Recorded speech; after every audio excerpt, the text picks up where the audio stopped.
Good afternoon, everyone, and welcome to our series of webinars focused on bringing you information about COVID-19 related topics. The information in these weekly webinars is geared toward long-term care and skilled nursing facilities, but we encourage everyone who is interested to attend. My name is Kathy Caudill. I'm a communications specialist with Quality Insights, and today we will be discussing changing conditions. Everyone has entered the meeting on mute, but we will have a discussion following the presentation. If you have questions or comments, please submit them using either the chat or the Q&A tool in your Zoom menu. You can also raise your hand to request to be unmuted to ask your question out loud. We invite you to join us every Wednesday for more of our weekly webinars. Next week, we will be having a rebroadcast of this webinar on identifying changing conditions. So if you would like a refresher or have a colleague that you think would be interested, we encourage more of you to attend. And that webinar will be the same time and place next week. That'll be Wednesday at 2 p.m. And I would like to introduce our guest today, Patty Austin. Patty is a quality improvement specialist at Quality Insights. She has been working in the skilled nursing arena for the past 29 years, starting her career as a nursing assistant and leaving the front lines as director of nursing. Patty has been with Quality Insights since 2016. She considers it a privilege to be able to interact with so many different nursing facilities to help create lasting change within their communities. Patty, thank you for joining us again. Thanks, Kathy, and welcome to everybody. So as Pennsylvanians and West Virginians, we are all seeing summer fade into the rearview mirror, right? And we're starting to gear up for all the hustle and bustle that is just around the corner as the holiday season approaches. Believe it or not, I saw an announcement this morning that we have 96 days left until Christmas, for goodness sake. So as much as I love the holidays and I welcome the changes that they bring with them, the changing of the seasons also means that our facilities are going to be changing in many ways as well. One of those ways is that the risks that our residents face become different. And today we're going to take a look at what some of those changes mean and how we can reduce the potential for our residents to experience negative outcomes that could be associated with seasonal risk. So let's take a look and see what we have on deck. At some point in our lives, we have all wondered why it seems so much easier to get sick in the winter.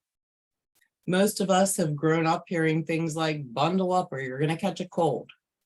So I was reading an article in Science last week, and it spoke to the idea that scientists and doctors have observed for thousands of years the idea that cases of some diseases, things like polio and influenza, rise and fall with the seasons.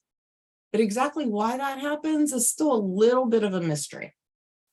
So ongoing research in animals and in humans suggests that there is probably a variety of causes for this phenomenon. The article mentions some obvious things like changes in the environment and changes within our own immune systems.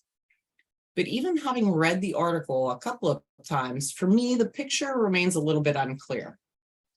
Figuring out what causes those seasonal surges could one day make all the difference in minimizing the impact of infectious disease outbreaks. But until those answers come, we're left to manage seasonal changes in condition in the best way that we can. We know that each season brings its own challenges, but we probably feel the biggest impact as we move through fall and into winter. The danger of respiratory illnesses increase as we head into flu season. We have now added a fall COVID surge to our list of fall and winter concerns. And those are just two that jump kind of to the forefront as October knocks on the door. But other respiratory illnesses kind of step forward a greater impact as the seasons change and colder weather sets in. Things like pneumonia and bronchitis and RSV all become more prevalent. And actually, RSV could maybe use a special mention here. This season, we're seeing a little bit higher average RSV rates in some areas of the country, and that could indicate that the onset of RSV season is a little bit earlier than usual. And as with many things, the nursing home population itself is at a higher risk for RSV for multiple reasons. Things like age, weakened immune systems, and diagnoses like chronic heart or lung disease all increase the risk for our residents. Often RSV presents kind of just like a cold. However, those symptoms can develop into pneumonia.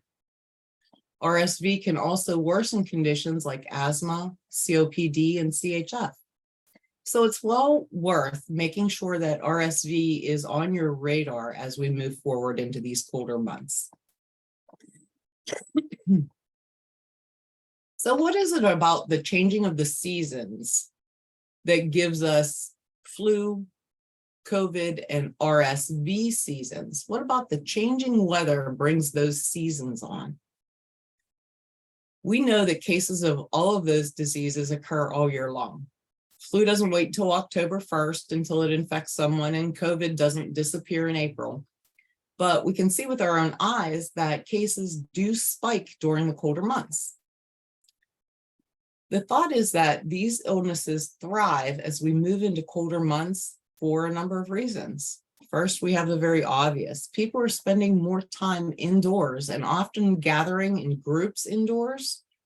So the risk factor is different at Thanksgiving dinner in the dining room than it would be at a Memorial Day picnic at the picnic table. So indoor groups make spreading easier.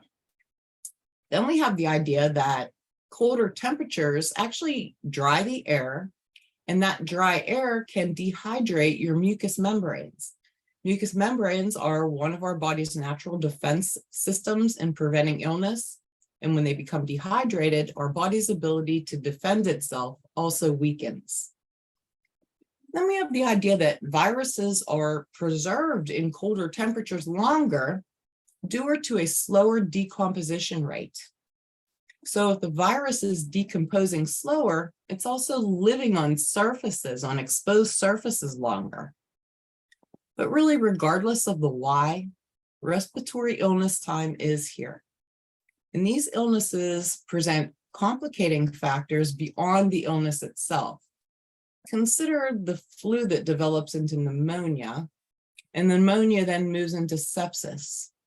The impact of an outbreak within a facility can be far-reaching and quite frankly devastating. And if all those virus-driven illnesses isn't enough to keep us busy, we then have to take a look at the chronic diseases that can also be affected by changing seasons. Things like COPD, asthma, arthritis, autoimmune disease, and CHF can all have exacerbations that are related to colder weather. Even diagnoses like depression and sleep disorders can worsen during darker, colder times of the year. And that means we have a double whammy. We have new illnesses brought in by seasonal viruses teaming up with potentially worsening chronic diseases to contend with. Now let's add in the approaching holidays and the risk that they bring with them. More visitors means more outside contaminants. More hugs and kisses mean more potential to exchange body fluids. Even those gifts carried in from loving kids can become carriers of a virus. And how about my absolute favorite, right? All of those dear little sweet kids visiting.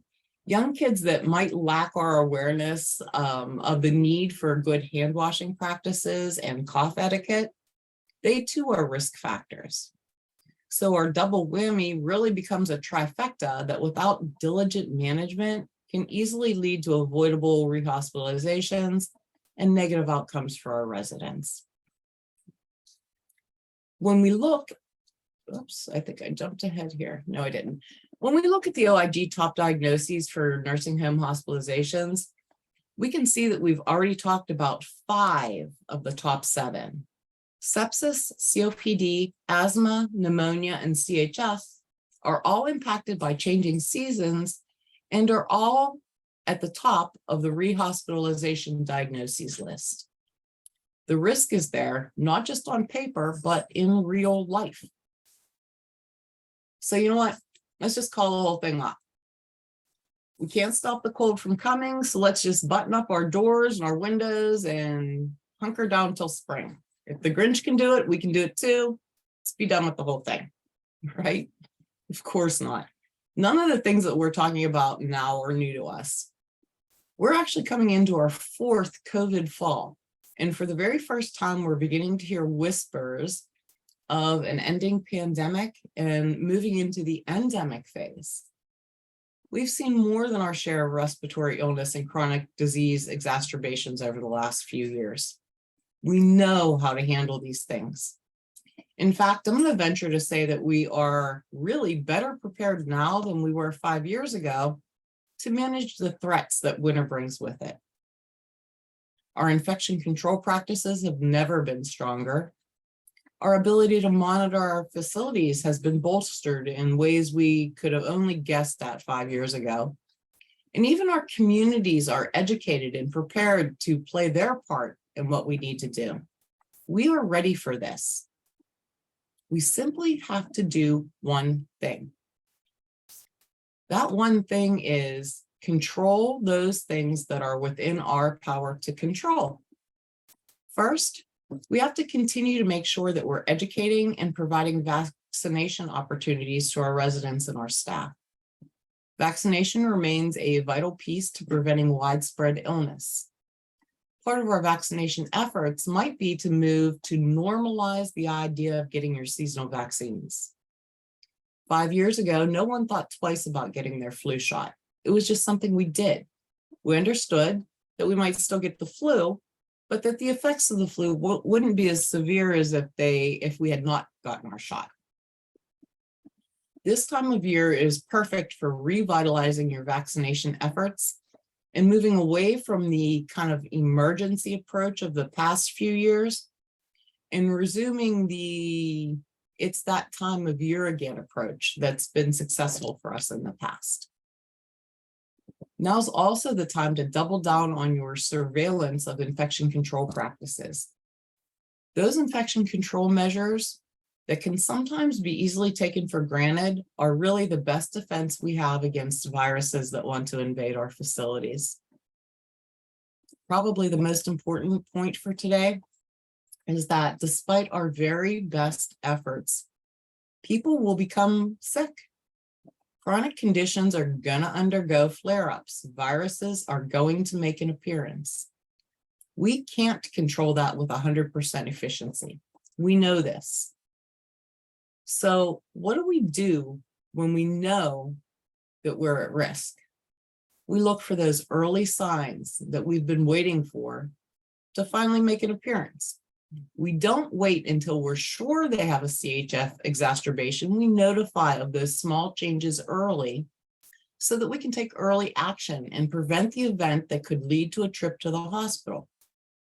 Our mantra becomes early identification, early notification, and early action.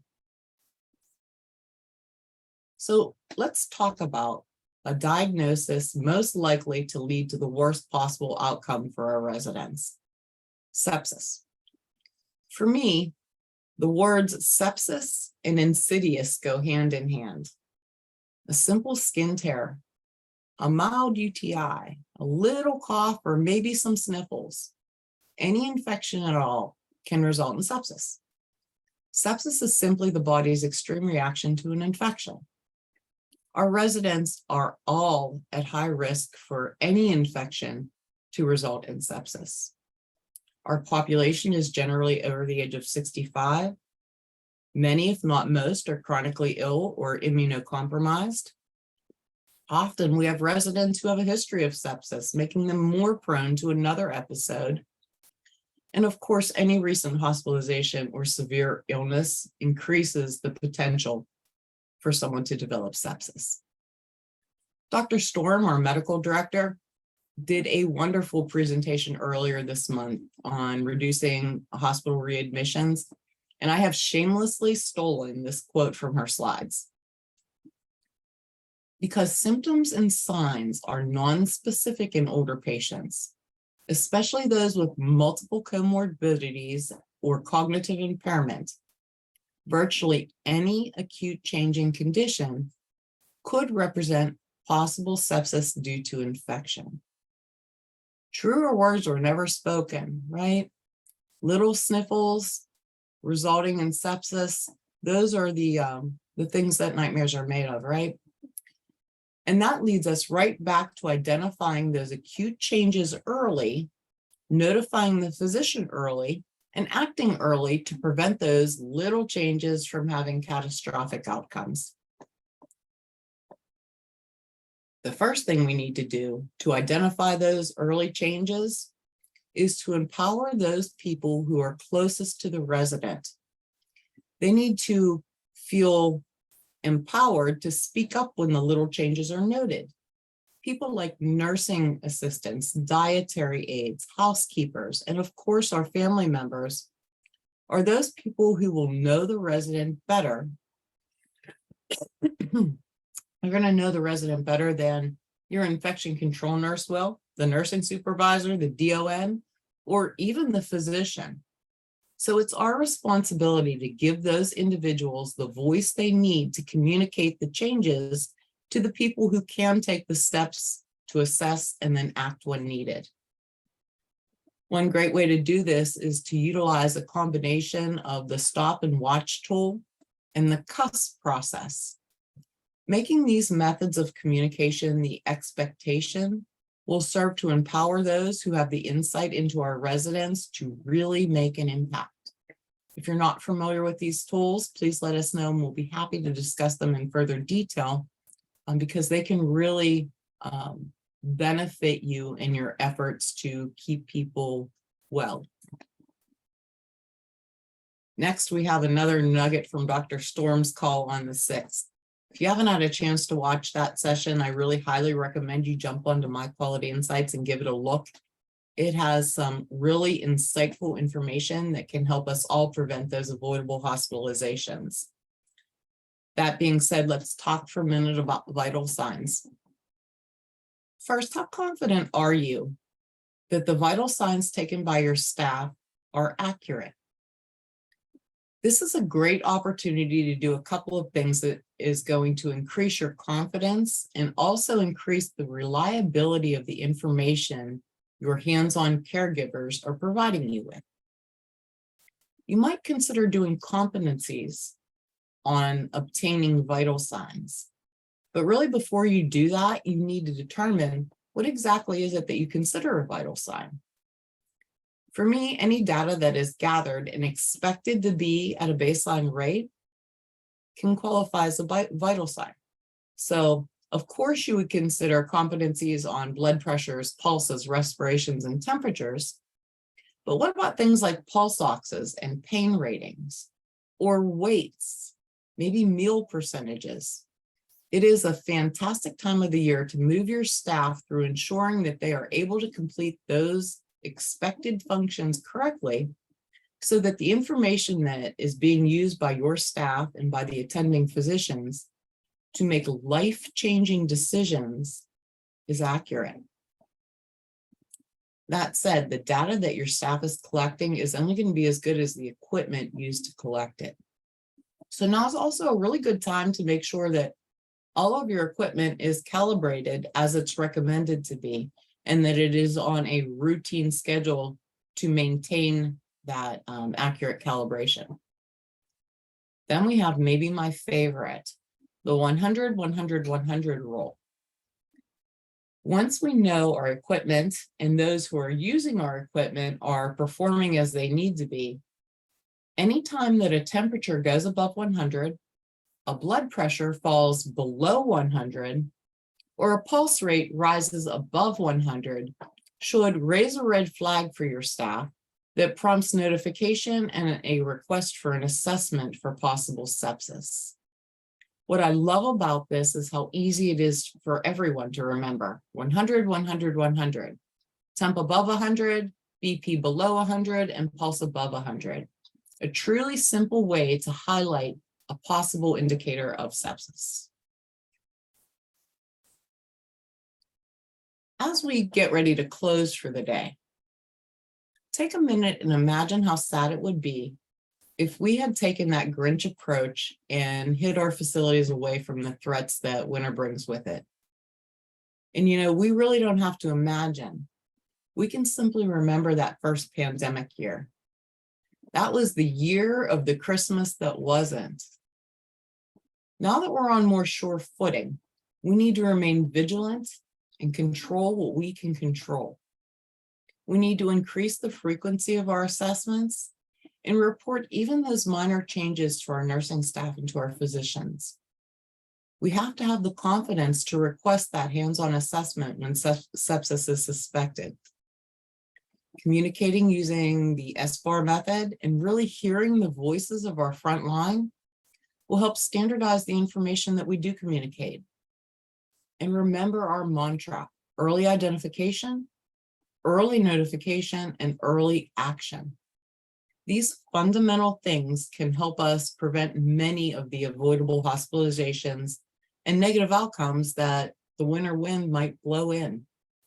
So thank you very much for coming to spend some time with us today. And I'm going to turn it back over to Kathy to see if we have any questions. All right, thank you, Patty. So in a moment, we will begin the Q&A portion of this webinar, and I apologize if you can hear a chainsaw straight outside of my window. If you have a question or comment, please submit them using either the chat or the Q&A tool in your Zoom menu. You can also raise your hand to request to be unmuted to ask your question out loud.